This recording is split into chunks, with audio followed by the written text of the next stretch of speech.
das igrejas filhas. Eu queria trazer uma mensagem hoje aqui para os irmãos e começar no Evangelho de Mateus, no capítulo 11 do Evangelho de Mateus.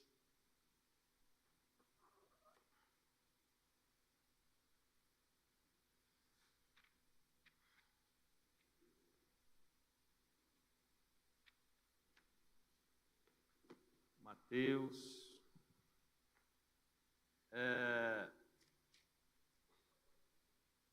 igreja, quando nós subimos aqui para falar com a igreja, 30, 35, 40 minutos, esse momento ele é sempre, da minha parte que eu estou falando, precedido por uma crise, tá?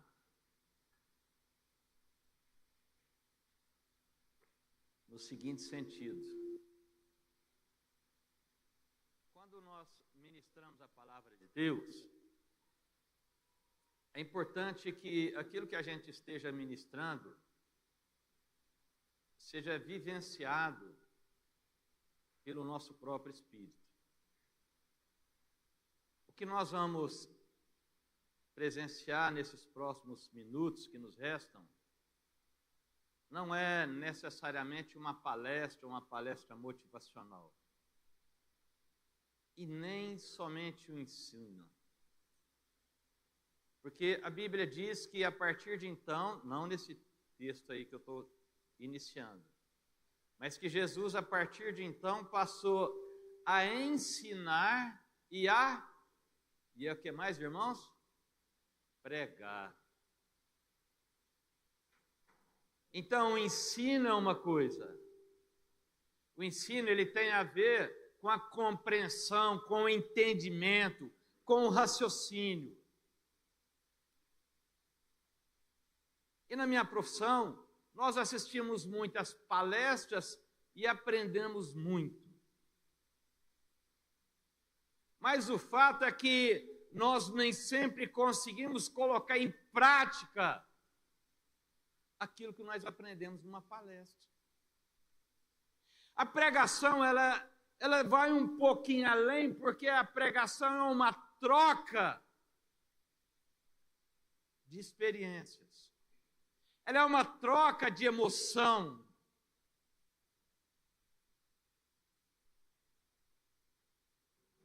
Dois mais 2 é 4. A raiz quadrada de 16 é 4. E nós ouvimos isso e até gravamos. Mas isso nem sempre muda a nossa vida. As pregações mudam. A Bíblia conta no Evangelho de João, no capítulo 4, de uma mulher que foi completamente mudada por uma pregação. Então, a pregação, ela, à medida em que nós conseguimos passar para a igreja uma mensagem que vem dos céus e que está nas Escrituras, isso pode mudar a minha e a sua vida, e o nome do Senhor pode ser glorificado. Eu não sei se vocês sabem disso, mas eu sou um homem humano. Eu vivo angústias. Eu respiro angústias. Eu, pela manhã, vou para o meu escritório e ali eu convivo com os meus funcionários, com os meus clientes e com as pessoas que fazem parte do meu meio. E ali eu experimento todo tipo de emoção. Todo tipo. Alegria, tristeza, preocupação, ansiedade, sucesso. E saio dali e vou para minha casa e encontro a minha mulher, que tem também as suas experiências, e assim por diante. E tudo isso vai formatando a nossa compreensão acerca daquilo que são as Escrituras Sagradas. Esse capítulo 11 do Evangelho de Mateus, nós vamos entender muito, porque isso vai ajudar a mim e a você. Eu estou colocando agora um pouquinho da minha história para dizer para vocês que eu tenho enfrentado um tempo de necessidade de mudanças.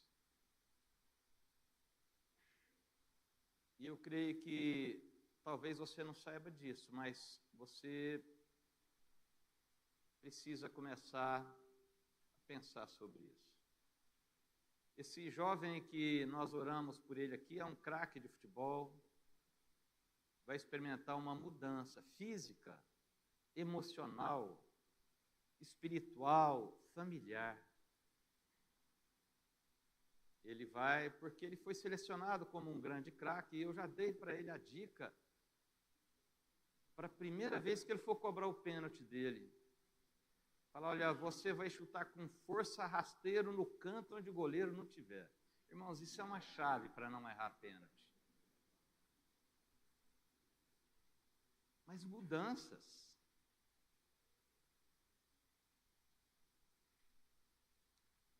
A carta aos Romanos diz isso. A carta aos Romanos, ela vai dizer num determinado momento, para que experimenteis qual seja a boa, agradável e perfeita vontade de Deus. Mas antes, coloca um pressuposto. Transformai-vos. Eu tenho dentro de mim um espírito muito tradicionalista, irmãos. Avesso a mudanças, avesso a sair da zona de conforto. Mas o que nós vamos ver hoje no texto bíblico aqui é justamente o contrário daquilo que o pastor Horácio tem como natureza. Mudanças. O capítulo 11 do Evangelho de Mateus, ele vai falar de uma coisa, mudança. Depois nós vamos para o capítulo 14, no verso 22. Mas a nossa ideia de mudança é aquela assim, Senhor, eu oro a Ti para que o Senhor me dê paz na minha decisão. Senhor, se der tudo certinho, eu sei que é do Senhor. Mas se José assim pensasse, ele não teria alcançado o que alcançou. Se Deus tivesse falado para José, quando ele ainda era um jovem, espiritual, falado, olha José, você vai ser traído pelos seus próprios irmãos, você vai ser morto pelos irmãos, eles vão tentar matar você. José, os seus irmãos depois vão te vender. José, você vai para a cadeia. José, você vai ter problema com um preso que vai estar na cela com você, porque ele vai ser infiel àquilo que você combinou com ele. Ele teria voltado atrás.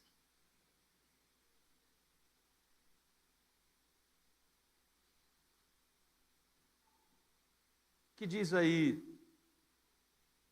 o Evangelho de Mateus, no capítulo 11? É muito sério.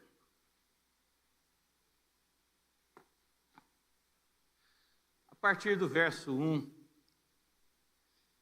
diz assim, e aconteceu que, tendo Jesus terminado de dar instruções aos seus 12 discípulos, ele partiu dali para ensinar e pregar na cidade deles.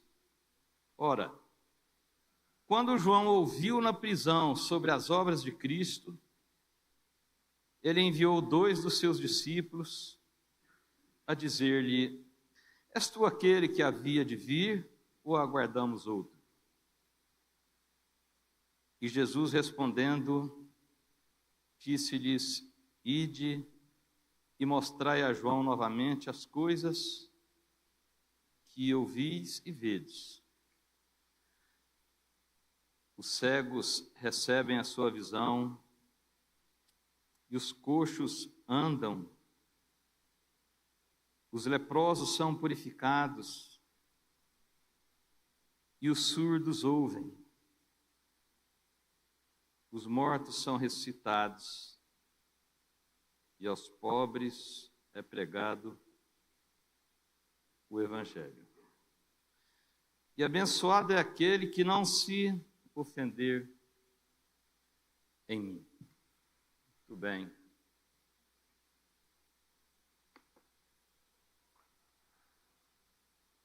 Amados, nesse mesmo Evangelho de Mateus, no capítulo 3, a partir do verso 1, a primeira pessoa que veio pregando o reino de Deus foi João. Ele diz: arrependei-vos, porque está próximo o reino dos céus.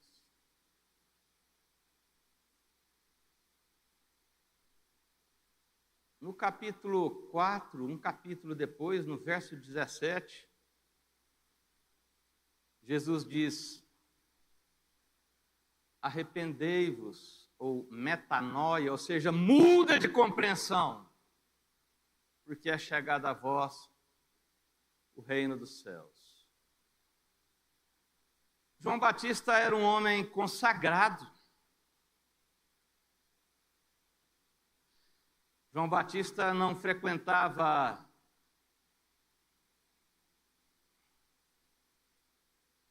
tantos lugares que eu e você já frequentamos. A Bíblia diz que ele se resguardou no deserto.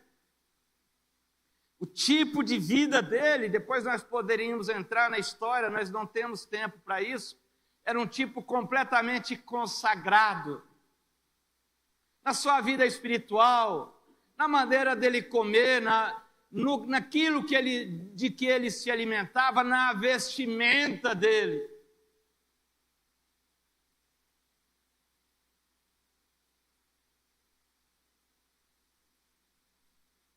Quantos de nós já visitamos cada lugar, irmãos? Começando pelo pastor Horácio. Eu fico olhando assim e falando: puxa vida, como Deus foi misericordioso. As crianças falaram para nós aí sobre Colossenses. Ele nos libertou do império das trevas e nos transportou para o reino do Filho do seu amor, capítulo 1.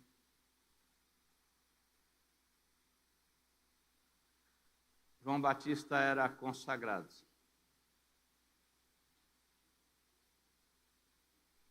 E no verso 1 desse capítulo 11, é registrada aqui uma coisa de extrema importância para a compreensão minha e sua nessa manhã. Em nome de Jesus. Diz assim: ora, aconteceu que, tendo Jesus terminado de dar instruções aos seus 12 discípulos, ele partiu dali para ensinar e pregar nas cidades deles. Ora, verso 2. Quando João ouviu na prisão sobre as obras de Cristo, ele enviou 2 dos seus discípulos a dizer-lhe: és tu aquele que havia de vir? Ou aguardamos outro?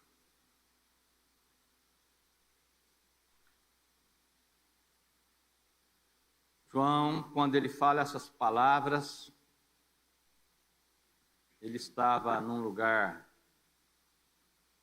com uma boa música, gente bonita, danças, as crianças tão felizes, louvores entoados, um pastor pregando que é demais. Era isso, irmãos?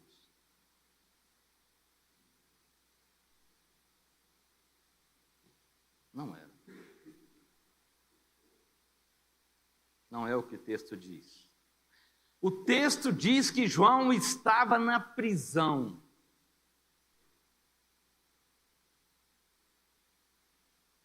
Mas, irmãos, cumprindo a sentença, ele seria liberto, talvez receberia uma progressão de pena. Quem sabe, com uma tornozeleira eletrônica, ele poderia trabalhar durante o dia e voltar à noite. Também não.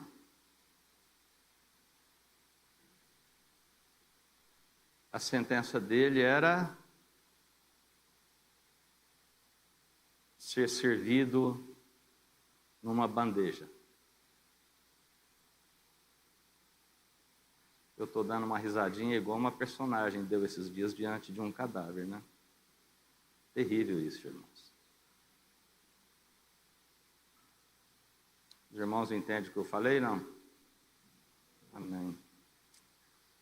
Mas, queridos, voltando para o texto, o quadro do João era terrível. A Bíblia chega a dizer que dos nascidos de mulher não tinha nenhum maior do que ele no reino. Mas ele está preso.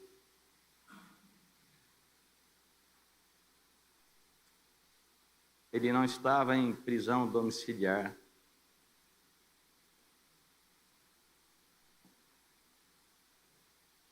Prestem atenção numa coisa, irmãos. Quando a Bíblia diz em Gênesis capítulo 3, no verso 17,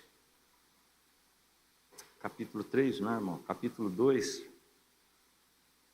Deus falou assim para o homem: olha, você vai comer de toda a árvore do jardim, mas da árvore do conhecimento do bem e do mal, dela não comereis, porque o quê? Porque o quê? E que dia que ele ia morrer? No dia em que dela comerdes. A Bíblia ela é taxativa, ela é clara em dizer, em estabelecer o aspecto temporal. No dia em que dela comerdes, certamente você morrerá. Ela diz no dia.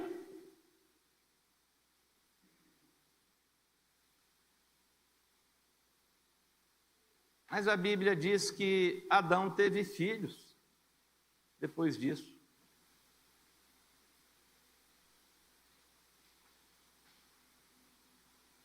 Você já imaginou um morto e uma morta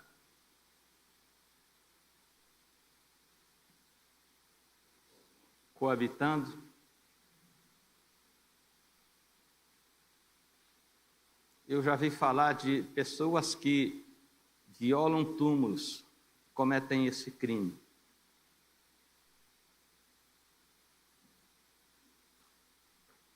Mas pessoas aparentemente vivas.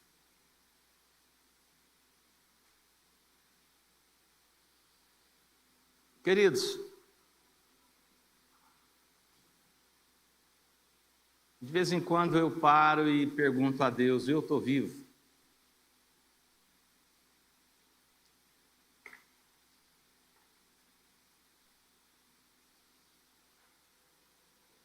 Porque talvez, quando nós olhamos no horizonte e refletimos sobre o momento em que estamos vivendo, nós podemos diagnosticar que estamos mortos.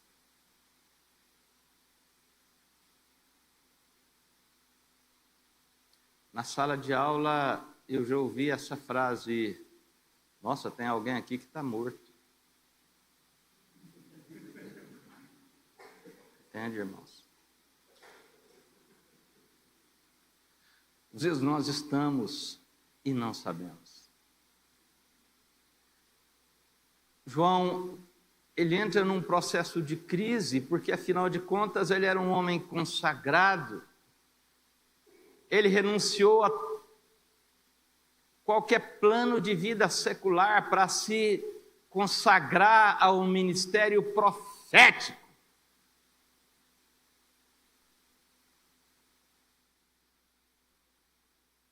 E um ministério profético, irmãos, isso é uma coisa muito séria, porque às vezes nós profetizamos coisa que Deus não prometeu, e as pessoas ouvindo a nossa profecia, elas creem na nossa profecia que não nasceu de Deus. E depois a profecia não se cumpre, e elas entram em parafuso.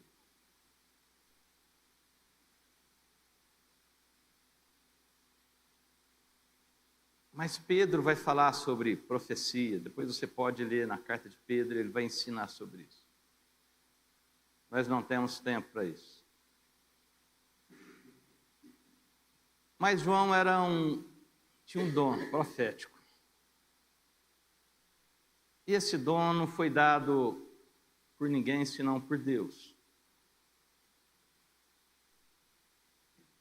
Mas ele entra em parafuso e ele manda 2 discípulos dele ir conversar com Jesus. Porque ele estava preso.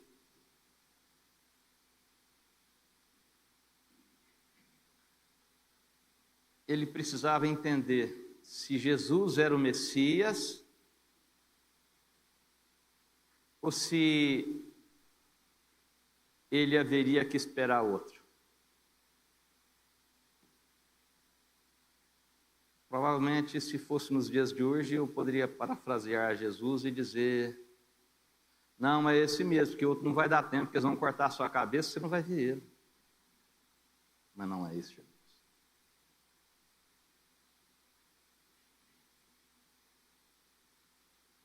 A Bíblia diz que Jesus dá uma resposta para ele. E essa resposta começa no verso 4. E Jesus respondendo disse-lhe: ide e mostrai a João novamente as coisas que ouvis e vedes. Os cegos recebem a sua visão, os coxos andam, os leprosos são purificados, os surdos ouvem, os mortos são ressuscitados, e aos pobres é pregado o Evangelho. Quem sabe, pelo tempo que nós dispomos, nós já podemos agora caminhar para o final, porque eu coloquei a questão de Gênesis.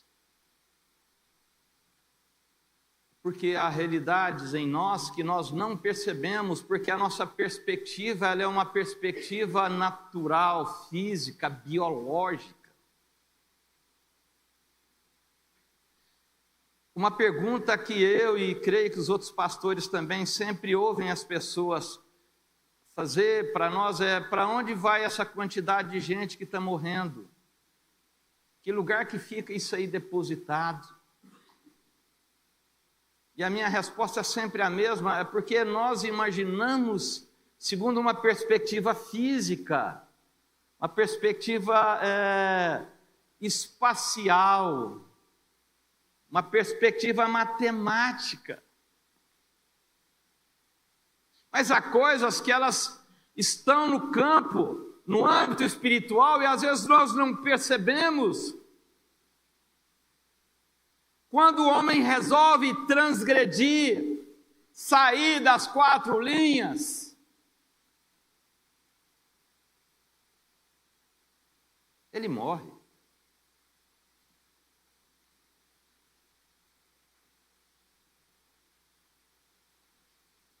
E aí ele não percebe que está morto.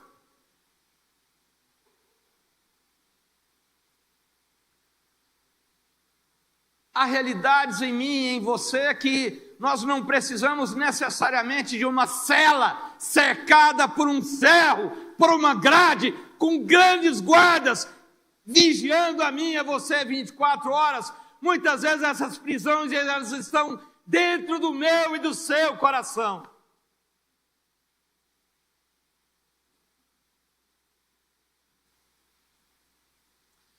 Paulo e Silas, livro de Atos, estavam presos, com cadeias, com correntes. Mas eles cantavam.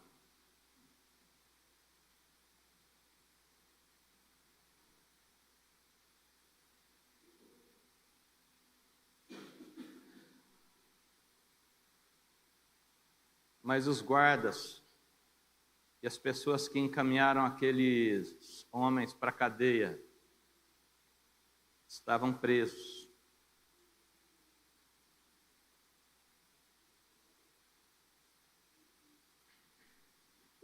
No culto da semana passada eu contei aí a experiência de uma pessoa que ajudou um outro a ter lugar para comer e para dormir, lembra?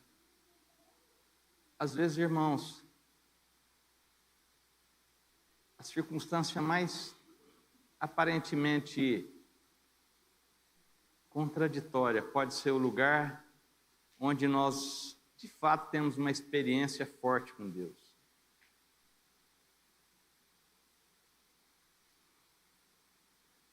A Bíblia diz que Jesus mandou falar para João: olha, João, aliás, mandou com que os 2 discípulos fossem e eles expressassem, falasse: olha, parece que aqui quem está em dúvida não é somente João, mas os 2 discípulos.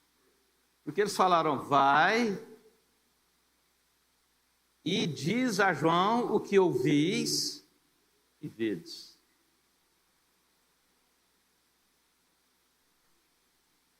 Nós temos, dentro desse contexto, João trancafiado. Mas temos 2 discípulos que estão livres. Eles não receberam uma ordem de um magistrado que o tolhissem do direito constitucional de ir e vir. Eles tinham essa liberdade.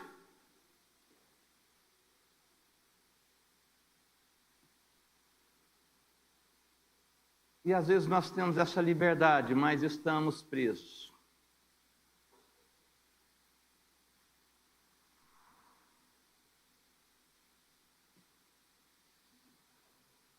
Estamos com grandes cadeias amarradas em nossos pés. Eu queria pedir aos irmãos do louvor que já pudessem subir, que a nossa hora está indo, o tempo não para, já dizia o grande profeta, o tempo não para, né? Mas, queridos,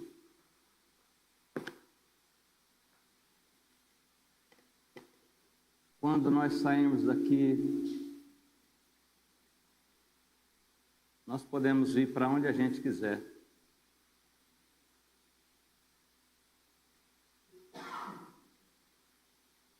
Estamos livres.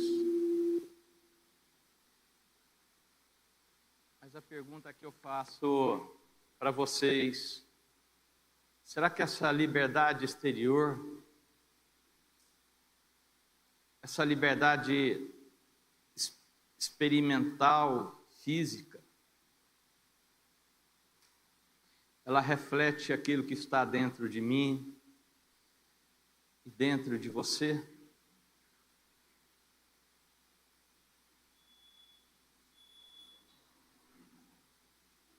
Irmãos, eu sou contador.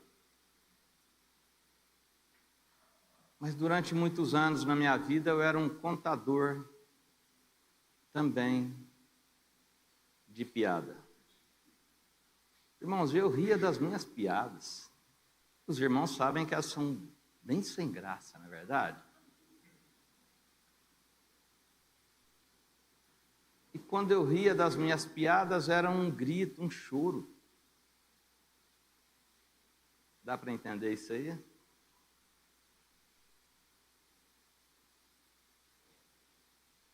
Esses 2 discípulos estavam livres, mas eles não conseguiam enxergar. E a primeira coisa que Jesus fala para que aqueles 2 discípulos falem para João, para consolar o coração de João,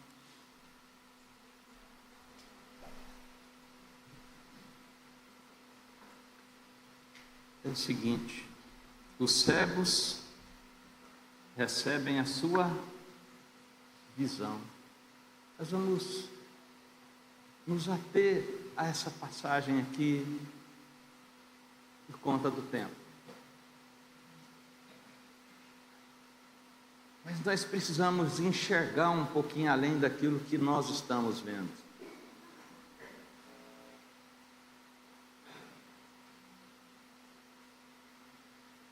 Nós precisamos entender o que nos aguarda nesse restante de domingo, semana, mês, ano, eternidade. Quantos entendem o que estou falando? Diga amém, deixa eu ver. Ele fala: os cegos veem. Às vezes o cego enxerga mais do que a mim e a você. Porque ele não está falando aqui de questões naturais.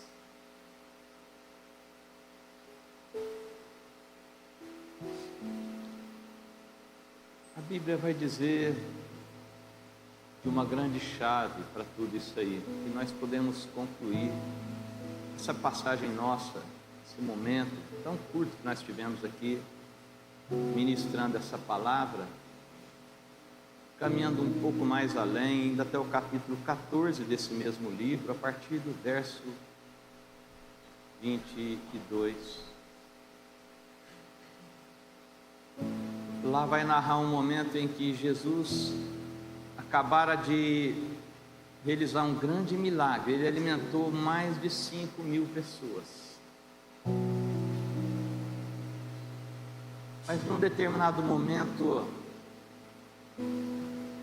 ele chega para os discípulos que estavam tão bem ali naquele momento, andando com Jesus. As pessoas, a multidão olhava Jesus e olhava os discípulos. Os discípulos pensavam: puxa vida, olha a minha moral, eu sou discípulo desse homem. E aí nós podemos, em outro momento, voltar a esse texto, mas a Bíblia diz que Jesus, ele constrangiu aqueles homens, ou ele forçou, ou ele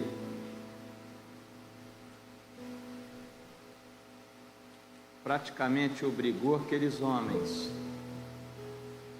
a entrar no barco, passar para o outro lado.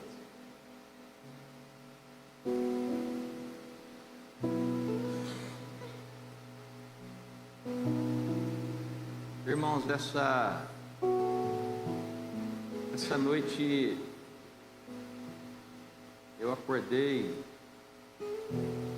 de madrugada, eu tinha bebido muito refrigerante e a minha bexiga foi enchendo. Eu falei: eu não vou levantar agora, está muito frio, agora não. Mas chegou num ponto que eu falei: eu tenho que resolver esse problema, e só eu que posso resolver. Quem dera se a Beth pudesse fazer isso por mim. Ela estava do meu lado.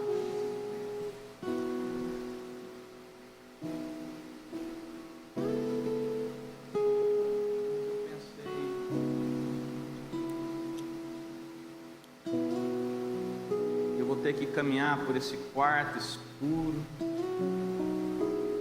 mas eu sei que em algum momento, quando eu aceitar essa proposta, tocar aquele interruptor do banheiro, se eu for bem rapidinho, tudo isso vai passar muito rápido. E eu respirarei o respiro de um homem vitorioso.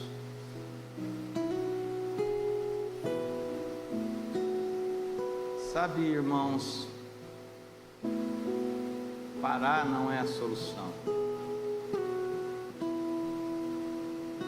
Quando a situação se fecha diante de nós, nós temos que caminhar. Se eu e você nessa manhã estamos como que cegos, sem vislumbrar uma possibilidade, o não nós já temos. Portanto, é momento da gente partir, aceitar os desafios. Jesus falou para eles: vocês vão entrar num barco e vocês vão atravessar um mar, e esse mar ele é cheio de incertezas, mas vocês chegarão em terra firme.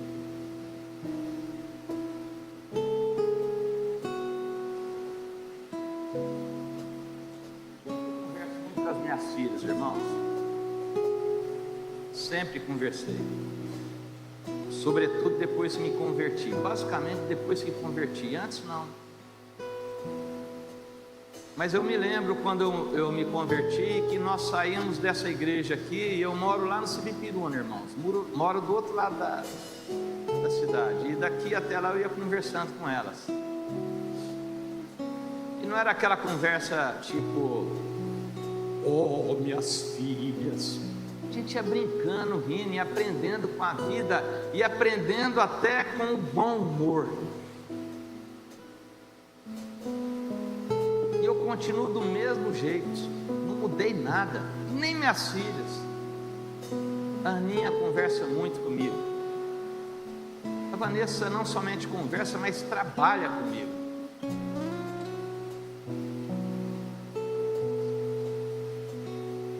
E a Aninha sempre me pergunta uma coisa: pai, para que lado que as coisas vão caminhar?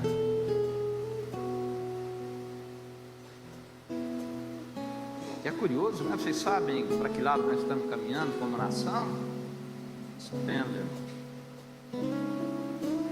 Mas eu sempre digo a ela: filha, a história que o Senhor escreveu vai se cumprir. Apenas continue remando. Ainda que em alguns momentos você comece a ver assombrações, numa noite escura, num mar bravio,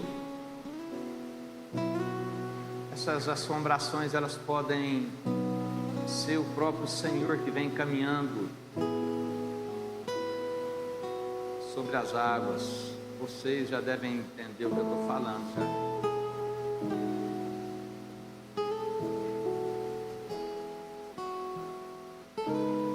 Jesus falou: não temais, homens de pouca fé. Apenas procure uma luz, acenda essa luz e se entregue. Lâmpada para os meus pés é a sua palavra, e luz para o meu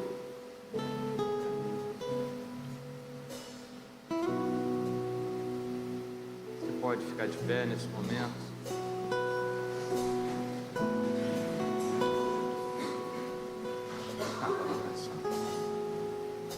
Cantar uma canção, irmãos, é tão importante a gente cantar, sabia disso? Eu conto histórias, mas eu também canto. Eu não canto na igreja porque eu fico com dó de vocês, mas na minha casa eu canto, irmãos. Vamos cantar uma canção, porque à medida que nós cantamos, isso vai enchendo o nosso coração de fé. As canções que nós cantamos aqui são todas inspiradas pelo Espírito de Deus. Então talvez seja disso que eu e você estejamos precisando nessa manhã, para nos encorajar a passar do outro lado, topar a parada, é dizer: Senhor, eu vou.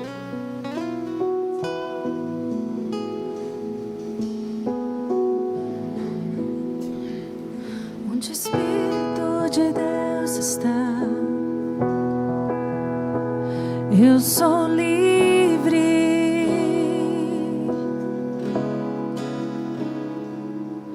Onde o Espírito de Deus está, eu sou livre.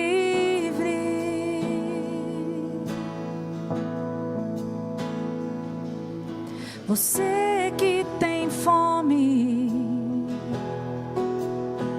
seja livre.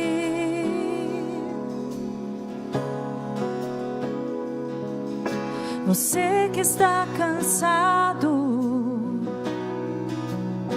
seja livre.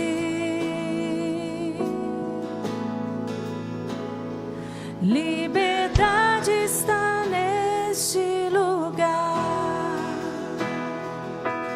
com misericórdia e graça fluindo sobre nós. Somos livres.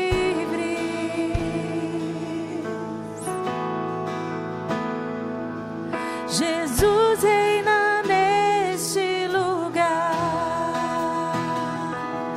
com misericórdia e graça fluindo sobre nós. Somos livres.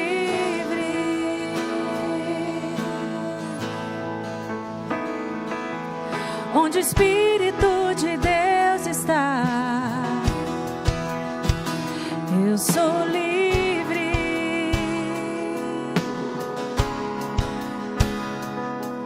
Onde o Espírito de Deus está, eu sou livre. Olhe para o céu. Olhe para o céu. Olhe para o céu. Seja livre.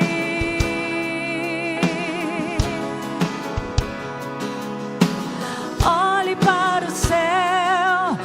Olhe para Jesus. Seja livre. Livre. Liberdade está neste lugar, com misericórdia e graça fluindo sobre nós. Somos livres. Declare: Jesus reina neste lugar. Jesus reina neste lugar, com misericórdia e graça fluindo sobre nós. Somos livres.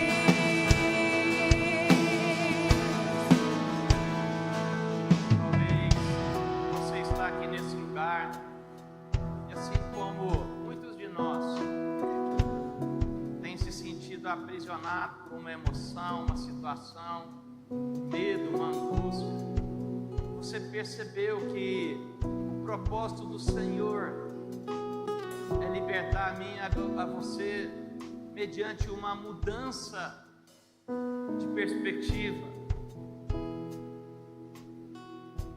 E talvez o que você esteja precisando de fato é de uma palavra assim como essa que veio para você, de confiança, de mudança de lugar.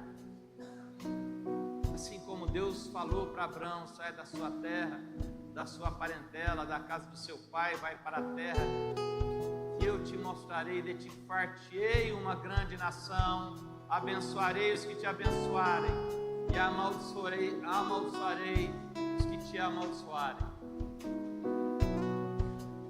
fala uma coisa forte para Abraão: se tu a bênção. Talvez você veio a essa igreja para ser abençoado, isso é legítimo e o Senhor está te abençoando. Mas quem sabe agora você quer mudar um pouquinho essa perspectiva e passar para um quadro onde você agora vai ser um abençoador igual a Abraão. Talvez até então, nesse momento, você se encontrava sozinho na sua caminhada espiritual. Mas nessa manhã você pode orar comigo e dizer: Senhor Jesus, diga comigo: Senhor Jesus, nessa manhã eu recebo o seu desafio e declaro que Tu és o meu Senhor, o meu Salvador. Toma o controle da minha vida em Suas mãos, porque eu sei que com o Senhor eu estarei seguro. Tu és o meu Senhor, o meu Salvador, em nome de Jesus. Talvez você apenas pela primeira vez fez essa oração em que você entrega a sua vida nas mãos do Senhor Jesus. Se você o fez pela primeira vez e deseja vir aqui à frente, nós estaremos orando por você. Se você o fez pela primeira vez e deseja receber essa oração, levante sua mão. Como nós não vemos ninguém, nós sabemos então que todos nós já entregamos a nossa vida para o Senhor e aceitamos o grande desafio de entrar nesse barco e passar para o outro lado. Eu espero vê-los novamente no próximo domingo, completamente mudados, porque o Senhor é quem conduzirá a vida de vocês a partir de então, em nome de Jesus. Se você crê, dê um forte aplauso ao Senhor. Deus os abençoe em nome de Jesus.